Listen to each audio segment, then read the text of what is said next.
घर से सीधा जहन्नम में ले जाने वाले औरत के 3 गुनाह। बिस्मिल्लाहिर्रहमानिर्रहीम। अस्सलामुअलैकुम वरहमतुल्लाहि वबरकातुहू। 3 आदतें औरत को कब्र से सीधा जहन्नम में लेके जाएगी। ये 3 बुरी आदतें अल्लाह को इतनी नापसंद हैं कि ये 3 आदतें अपनाने वाली औरत जिस घर में भी चली जाए उस घर में रहमत के फरिश्ते नहीं आते। वो घर तबाह बर्बाद हो जाता है, उजड़ जाता है। उस घर में रहने वाला हर एक इंसान आफत, मुश्किलात, मुसीबतों की दलदल में फंस जाता है। फरमाया, हर एक औरत से शादी करना मगर 3 आदतें अपनाने वाली लड़की से शादी ना करना, वरना तुम्हारा हंसता बसता घर उजड़ जाएगा। तुम्हारा जन्नत का टुकड़ा घर जहन्नम के घड़ों में से घड़ा बन जाएगा। आखिर वो 3 आदतें कौन कौन सी हैं? वो 3 गुनाह अजीम कौन कौन से हैं जिनके अपनाने से औरत कब्र से सीधा जहन्नम में चली जाएगी? क़यामत के दिन उसे बहुत बड़ी शर्मिंदगी का सामना करना पड़ेगा और ये 3 गुनाह अल्लाह ताला को बहुत ही ज़्यादा नापसंद हैं। नंबर 1, अल्लाह ताला की नापसंदीदा आदत, नापसंदीदा गुनाह औरत का गुनाह नापाकी। गुस्ल फ़र्ज होने के बाद गुस्ल ना करना। गांव की औरतें 4 दिन गुज़र जाते हैं, 5 दिन गुज़र जाते हैं, 8 दिन गुज़र जाते हैं, इन्हें मालूम ही नहीं होता कि हमारे ऊपर गुस्ल फ़र्ज़ है, हमने तो गुस्ल किया ही नहीं। ज़रा सोचिए, जिस घर में नापाक औरत रहती हो वहाँ रहमत के फरिश्ते आते होंगे, वहाँ रिज़्क़ में बरकत होगी। नापाक से वो खाना बना के जिन बच्चों को खिलाती होगी, क्या ख्याल है इन बच्चों की आंखों में हया होगी, इन बच्चों की आंखों में गैरत होगी? एक 25 साल लड़की मदरसे के किसी मुअल्लिम के पास आई, आलिम दीन के पास आई, कहने लगी, हज़रत मेरी माँ मेरी शादी करने वाली है, फ़लाँ तारीख़ को मेरी शादी है, मैं आपके पास आई हूँ, गुस्ल करने का सही तरीक़ा बता दें, इस्लामी तरीक़ा बता दें, गुस्ल के फ़र्ज़ समझा दें। हज़रत ने पूछा कि आपकी उम्र कितनी है? उसने कहा 25 साल। बुज़ुर्ग ने फरमाया 25 साल हो गए, आपको गुस्ल करने का तरीक़ा नहीं आता? लड़की ने कहा नहीं आता। बुज़ुर्ग कहने लगे 15 साल से आप बालिग हो गई हो, तो 15 साल से 25 साल तक आपने कितनी तालीम हासिल की? उसने कहा MA इंग्लिश कर लिया है।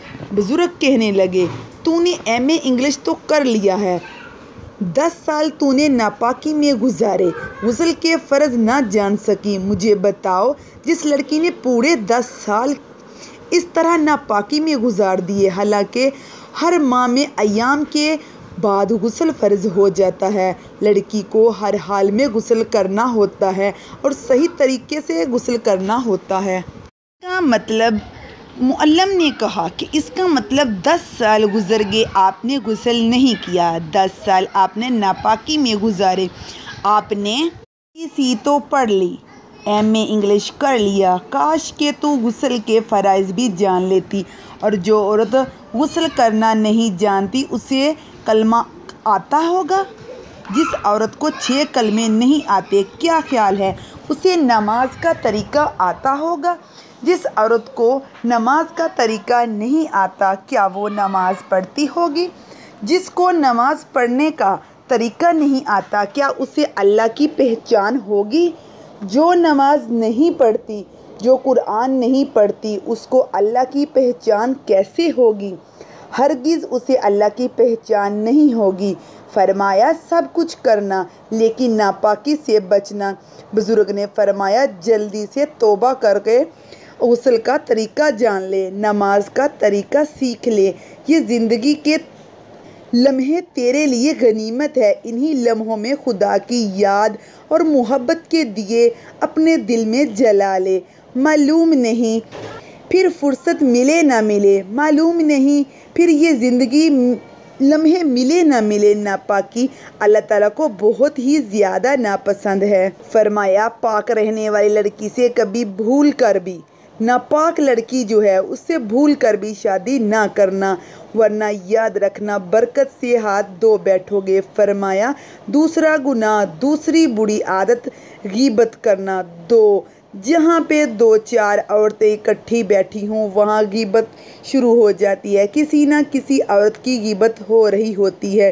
बीवी अपने शोहर की गीबत कर रही होती है, सास और ससुर की गीबत कर रही होती है, शोहर के अजीज़ो अकारब की गीबत कर रही होती है। किसी बादशाह ने ऐलान किया कि आज की मजलिस में जो भी सबसे बड़ा झूठ बोलेगा उसे मुंह मांगा इनाम दिया जाएगा। लोगों ने बढ़ चढ़ के झूठ बोले। इतने में एक शख्स आया, उसने कहा बादशाह सलामत, आज मैंने देखा है 100 औरतें इकट्ठी बैठी थी और वो खामोश बैठी थी। बादशाह ने कहा उसे मुंह मांगा इनाम दिया जाएगा। सबसे बड़ा झूठ तो ये कि 100 औरत इकट्ठी बैठी हों और खामोश बैठी हों, ये कैसे हो सकता है। सबसे बड़ा झूठ तो ये है कि जहाँ 100 औरत बैठी हो वहाँ गीबत ना हो रही हो, वहाँ चुगली ना हो रही हो, चुगली के ज़रिए गीबत के ज़रिए एक दूसरी औरतों को आपस में ना लड़ाया जा रहा हो, ये कैसे हो सकता है। फरमाया गीबत से बचना, गीबत नेकियों को इस तरह खाती है जिस तरह आग लकड़ियाँ खा जाती है। हज़रत अबू हुरैरा रज़ी अल्लाह ताला अन्हु से मरवी है कि रसूल सल्लल्लाहु अलैहि वसल्लम ने इरशाद फरमाया, तुम जानते हो गीबत क्या है। सहाबा कराम रज़वानुल्लाह अलैहि अजमाइन ने अर्ज़ किया, अल्लाह और इसके रसूल सल्लल्लाहु अलैहि वसल्लम ज़्यादा जानते हैं। आप सल्लल्लाहु अलैहि वसल्लम ने फरमाया, अपने मुसलमान भाई का ज़िक्र इस तरह करना कि उसे नागवार गुजरे। लोगों ने कहा अगर वो बुराई इसमें मौजूद हो तो आप सल्लल्लाहु अलैहि वसल्लम ने फरमाया, अगर इसके अंदर वो बुराई मौजूद हो तो तुमने उसकी गीबत की, और अगर वो बुराई उसमें अंदर मौजूद ना हो तो तुमने इस पर बहतान बांधा। सही मुस्लिम की हदीस है। फरमाया तीसरा गुनाह खुदा को खामद समझना। अस्तगफिरुल्लाह। आप सोच रही होंगे कि आपने ये क्या कह दिया, भला कोई औरत खुदा को खामद भी समझती है। एक दफ़ा एक औरत किसी आलम दीन के पास आई, कहने लगी, हज़रत पता नहीं अल्लाह को क्या हो गया है, अल्लाह ने मेरे साथ कौन सी दुश्मनी मोल ख़रीद ली, क्या अल्लाह ने मुझे पैदा नहीं किया। फ़लाँ औरत को 4 बच्चे दे दिए, 4 बेटे दे दिए, अल्लाह ने मुझे एक बेटा भी नहीं दिया। फ़लाँ औरत को माल दिया, दौलत दी, सब कुछ दिया, मुझे किसी भी किस्म की कोई दौलत नहीं दी। मैंने अल्लाह का क्या बिगाड़ा है, अल्लाह ने मुझे किसी भी नेमत से माला माल नहीं किया। कब से दुआएं मांगने लगी हूँ, अल्लाह ताला मेरी दुआएं नहीं सुनता। आज के बाद तो मैंने अल्लाह ताला से कुछ भी नहीं मांगना।